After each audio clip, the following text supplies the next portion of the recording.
Des précisions chiffrées, des analyses approfondies en des mots plus clairs. L'actualité économique en République démocratique du Congo, c'est maintenant. Mesdames, Messieurs, bienvenue sur Zoom EcoLive. Ensemble avec vous, nous allons passer en revue les différents titres d'actualité mis à jour dans chaque rubrique. Au mois de mai 2023, la DGDA a mobilisé plus de 727,5 millions de dollars américains des recettes des douanes. Ce sera le grand angle des chiffres clés. Par après, nous ferons un focus sur l'inauguration du débarcadère de Kinkole par le gouvernement congolais en marge de la Journée internationale du poisson. Ce sera le dossier. Ensuite, vous aurez une chronique de Patrick Bomboka. Mais avant de nous y atteler, les nouvelles en bref, c'est parti.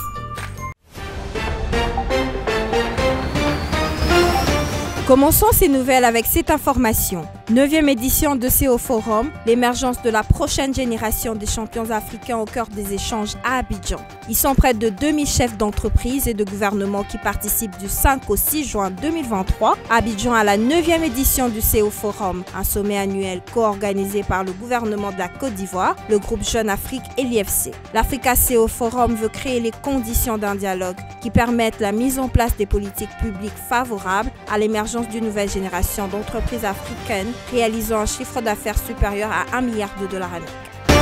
Nouvelle en bref encore, le rythme de formation des prix de biens et services a ralenti au cours de la dernière semaine du mois de mai 2023, se situant à 0,17% contre 0,20% la semaine précédente. Ces indications ont été rapportées par la gouverneure de la Banque centrale du Congo, Malangwa Kabedi, au cours de la 100e réunion du Conseil des ministres du vendredi 2 juin 2023. Madame Kabedi Malangwa a également indiqué qu'en rythme mensuel, l'inflation a baissé pour le 4e mois consécutif, s'établissant à 0,7% en mai 2023, soit son niveau le plus bas depuis novembre 2022.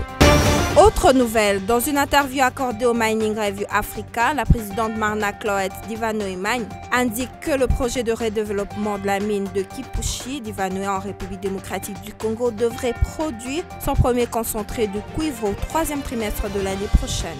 À en croire la présidente Marna Cloete Divanoe, la construction de l'usine de concentration est maintenant également bien avancée. En effet, le projet de Kipushi est fondé sur le mine zinc cuivre à haute teneur qui se situe dans la ceinture du cuivre d'Afrique centrale et qui produit environ 60 millions de tonnes pour une teneur en zinc de 11% et de 7% en cuivre entre 1924 et 1993.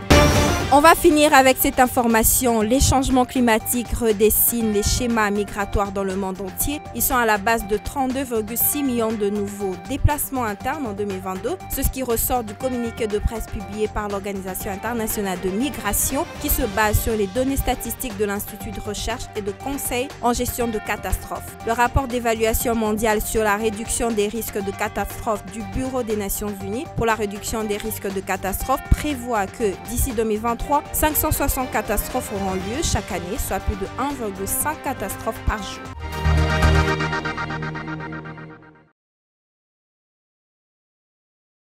Nous revoilà sur ce plateau. Nous allons ouvrir cette édition avec les chiffres clés présentés cette fois-ci par Naomi Kandé qui nous parle des recettes mobilisées par la DGDA au mois de mai 2023. Suivez.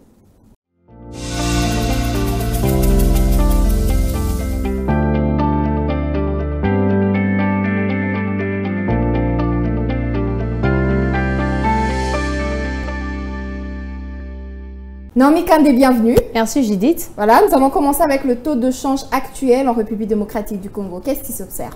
En nous référant sur le tarif de change en RDC, on peut dire que sur l'officiel, 1 dollar se change à 2307 francs congolais, 1 franc CFA se négocie à 3,77 centimes et 1 euro vaut 2474 francs congolais. Nous sommes à Lemba pour le compte du marché parallèle. 1 dollar est à 2400 francs, 1 franc CFA s'échange à 3,90 centimes et 1 euro vaut 2500 francs congolais. Voilà, on va prendre la deuxième question. À combien s'élèvent les recettes mobilisées par la Direction générale des douanes et accises en mois de mai 2023, puisqu'il s'agit de votre thématique? La DGDA a mobilisé au mois de mai 2023 le recette évalué à 1470,3 milliards de francs congolais, soit plus de 727,5 millions de dollars au taux budgétaire moyen de 2023 pour 1 dollar. Ce qui ressort du condensé d'informations statistiques de la BCC daté du 10 mai 2023, d'après la loi de finances publiques de l'exercice budgétaire 2023, la DGDA doit mobiliser un montant total de 4 769,0 milliards de francs congolais, soit plus de 2,3 milliards de dollars. Voilà, entre 2022 et 2023, quelle a été la variation des assignations budgétaires sur les opérations des douanes et accises? Entre 2022 et 2023, les assignations budgétaires sur les opérations de douane ont enregistré un faible taux d'accroissement de 4,4% par rapport à leur niveau de 2022, qui était de 465,9 milliards de francs congolais. Le gouvernement congolais a justifié ce faible accroissement des assignations de la DGDA par le nombre important des examinateurs. Mais alors, quel a été le total des exonérations des recettes à fin juin 2022? Le total des exonérations s'élève à 1161,3 milliards de francs congolais, soit 68,3% de recettes de douane et accises en fin juin 2022. Voilà, on va finir avec cette question. Pour l'exercice en cours, comment sont ventilées les recettes de la DGDA? Pour l'exercice en cours, les recettes de la DGDA sont réparties de cette manière. Impôts généraux sur le bien et services, TVA à l'importation, 1664,1 milliards de francs congolais, soit 34,9% des recettes de douane et accises. Droits d'accise, 1387,1 milliards de francs congolais, soit 29,1% de recettes de douane et accises. Droits de douane et autres droits à l'importation, 1496,1 milliards de francs congolais, soit 31,2% de recettes de douane et accises. Taxes à l'importation, 45,6 milliards de francs congolais, soit 0,9% de recettes de douane accises, amendes et pénalités. 176,1 milliards de francs congolais, soit 3,7% de recettes de douane et accises. Merci beaucoup Naomi Kandé de nous avoir éclairci à ce sujet. Excellente soirée à vous. Merci Judith.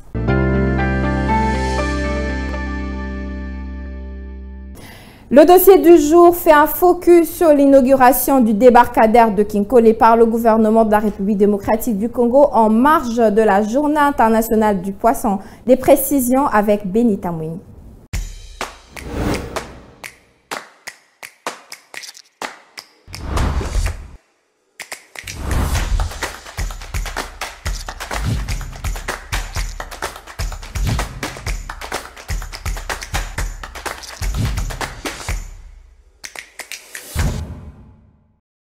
Benita Mouini, bienvenue. Merci Judith. Avec vous, nous parlons de l'inauguration du débarcadère de Kinkole par le gouvernement de la RDC en marge de la Journée internationale du poisson. Qu'est-ce que retenir à ce sujet? Voilà, c'était lors du Conseil de ministres du 10 juin 2023 que le ministre de la Pêche et de l'Élevage a informé au gouvernement congolais la commémoration de la 56e journée nationale du poisson sur le thème pêche et aquaculture pour la souveraineté nationale. Et pour revenir au cadre dans lequel s'inscrit cette journée, ceci s'inscrit dans le cadre de la justification dans le fait que la sécurité alimentaire constitue à la fois un indicateur et un facteur déclencheur de la souveraineté nationale, d'où la nécessité pour le pêcheur et aquaculteur de s'impliquer dans cette dynamique de sauvegarde de cette souveraineté nationale. D'ailleurs, à Kinshasa, cette célébration sera marquée par l'inauguration du débarcadère intégré. Voilà, et de quoi est constitué cette débarcadère intégré de Kinkole le jour de la commémoration de la dite journée? Cette structure intègre le bureau administratif d'une machine à glace, une chambre froide, le pont de séchage, une esplanade, un pavillon pour négoce de poissons, un espace de détente et des installations sanitaires. Voilà de quoi est constitué ces débarcadères intégrés. On va finir avec cette question. Au-delà des activités marquant cette inauguration, il y a aussi des ateliers qui sont organisés dans ce sens. Quel en est l'objectif? Voilà, l'objectif de ces ateliers, c'est le fait qu'à travers cela, le professionnel de pêche et aquaculture seront outillés à sensibiliser sur les techniques de production premièrement, les développements organisationnels de producteurs, la politique de crédit-épargne, la transformation et la conservation de produits halieutiques, ainsi que la lutte contre la pêche non réglementaire. Merci beaucoup, Benita Mouini, de nous avoir éclairci à ce sujet. À la prochaine pour un nouveau dossier. Merci, Judith.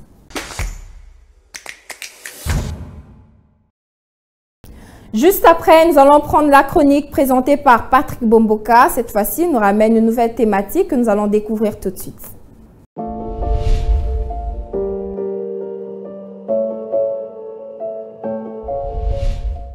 Bonjour.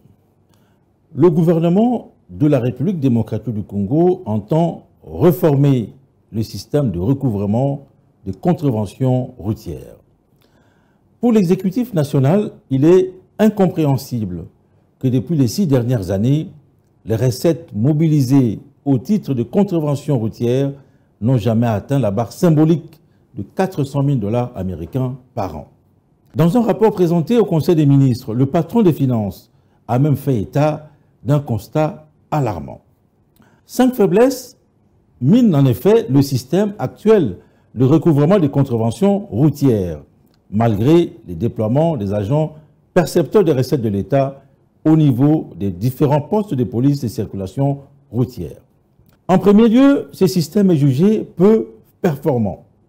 Il est insuffisamment dissuasif et en même temps, il est peu contraignant. Ensuite, il est confronté à des difficultés structurelles, dont la perception manuelle. Et le 5e reproche, ce système de recouvrement est caractérisé par l'absence de mécanismes automatiques de contrôle. Eh bien, le gouvernement congolais ne compte pas s'arrêter à cette phase de diagnostic du problème. D'après le ministre congolais des Finances, la réforme de la collecte de contraventions routières devrait s'appuyer sur 2 autres réformes en cours. Il s'agit notamment de la réforme de l'immatriculation des véhicules qui arrive à sa phase finale et celle de l'introduction des paiements des recettes par des canaux digitaux, à savoir le téléphone, la carte bancaire, la banque en ligne ou encore des distributeurs automatiques de monnaie. Techniquement, le gouvernement de la République démocratique du Congo compte sur un partenariat public-privé pour implémenter cette réforme qui est censée permettre de mobiliser pas moins de 100 millions de $ américains par an, s'agissant donc des recettes issues des contraventions routières. Il convient de retenir que le taux de mobilisation de ces recettes des contraventions routières par rapport à leurs prévisions annuelles respectives varie entre 5,75% en 2022 et 19,31% en 2017. Des contre-performances que le gouvernement congolais s'engage à corriger. Merci de nous avoir suivis.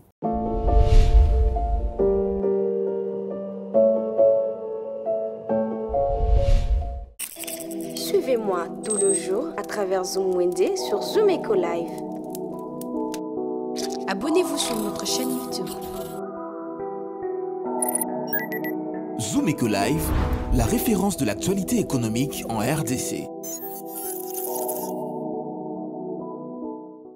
Prenons cette fois-ci le marché du jour sur les prix des produits de nettoyage pour cheveux. Les détails, c'est tout de suite.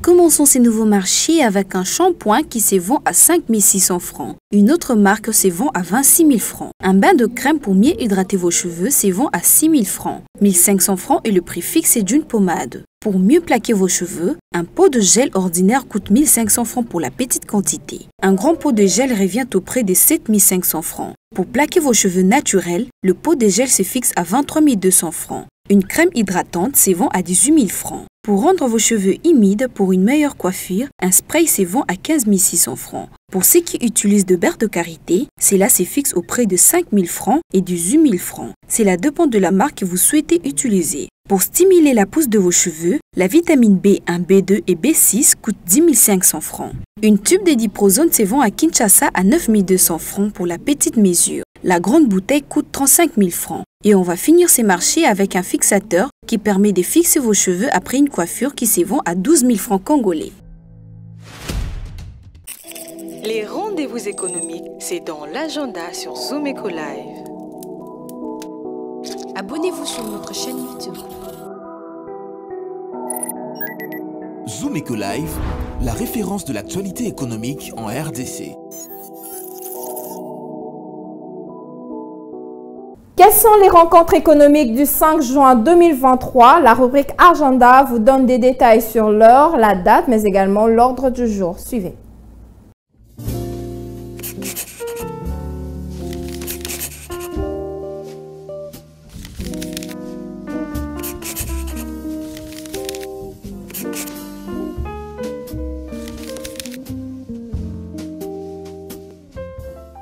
Bienvenue à l'agenda, voici les entrées du jour.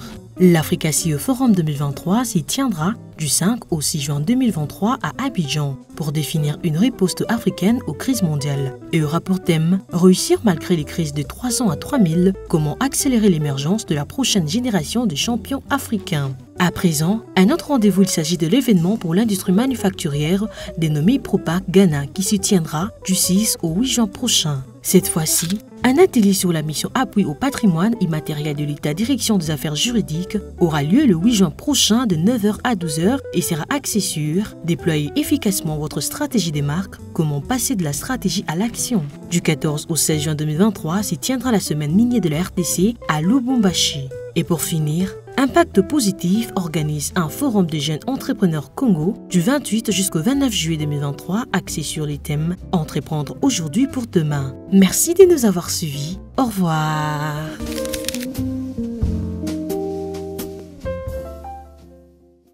Article 15, c'est cette rubrique qui donne la parole aux sans-voix. Aujourd'hui, un volontaire a accepté de nous raconter son quotidien. Suivez les détails.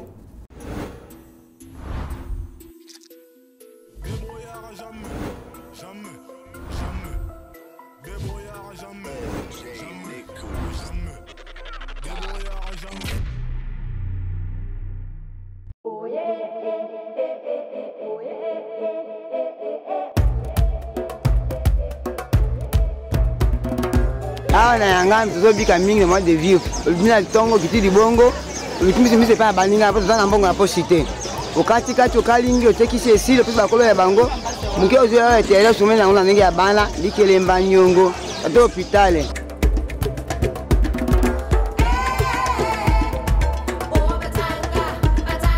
nateka so nateki mosuku oza na 500 francs pe 1000 francs soki bapesi nga lenakokanya bia 10 000 par jour fipeke taza bana mingi mwa 5 000 mwa 2 000 wana ofuti mwa nyongo ya moto mwa 1000 francs mi pape osomele na ngo alikelemba desa ko lelo na bana pondu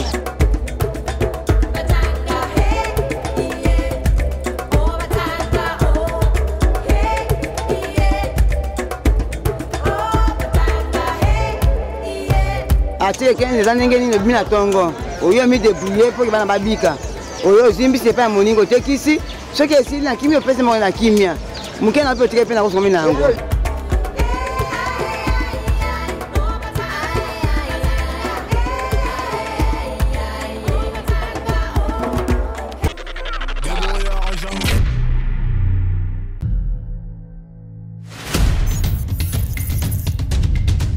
Nous avons pris l'engagement de toujours vous servir en vous donnant l'essentiel de l'information économique en RDC. Mesdames, Messieurs, c'est un plaisir de vous recevoir chez vous. Le gouvernement congolais dirigé par le Premier ministre Jean-Michel Sama Lukonde n'est jure que par la réduction du train de vie des institutions. Merci à vous, Judith Piombo, pour ce dossier. Merci, Unamaka. Désormais, suivez-nous à 19h30 sur la RTNC du lundi au vendredi avec le même plaisir. Zomeko Live, la référence de l'actualité économique en RDC. C'en est fini pour aujourd'hui. Merci de nous avoir suivis. C'était un plaisir de partager ce laps de temps avec vous. À la prochaine pour une nouvelle actualité économique sur Zoom Eco Live. Au revoir.